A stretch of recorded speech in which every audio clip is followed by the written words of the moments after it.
Mr. Grobman, this panel has talked about some big ideas today. What do you think?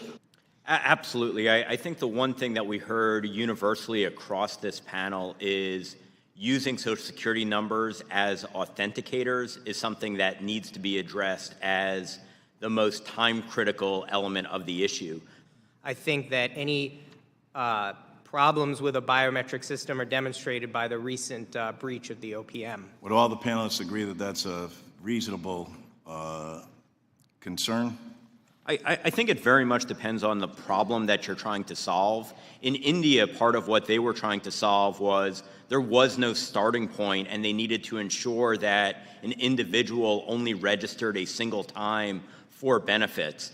So by using biometrics, it prevented an individual from registering in one town and then walking down the road to another town and registering again. This is so massive right now. I think it's one of those things you sit back and say it's too big for us to work with.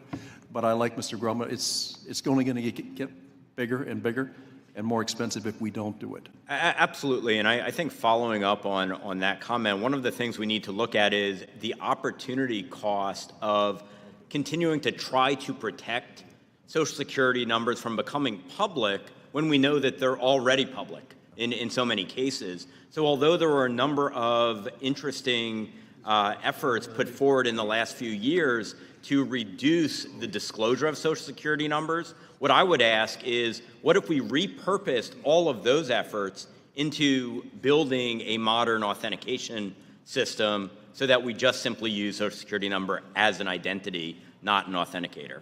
Very good. Thank you. Gentlemen. What do you think about that, Mr. Grobman? Oh, cybercrime is a market-driven enterprise. Cybercriminals are looking to steal things of value. And the reason that cybercriminals are looking to steal Social Security numbers is, in today's world, they have value because they can be used as an authenticator.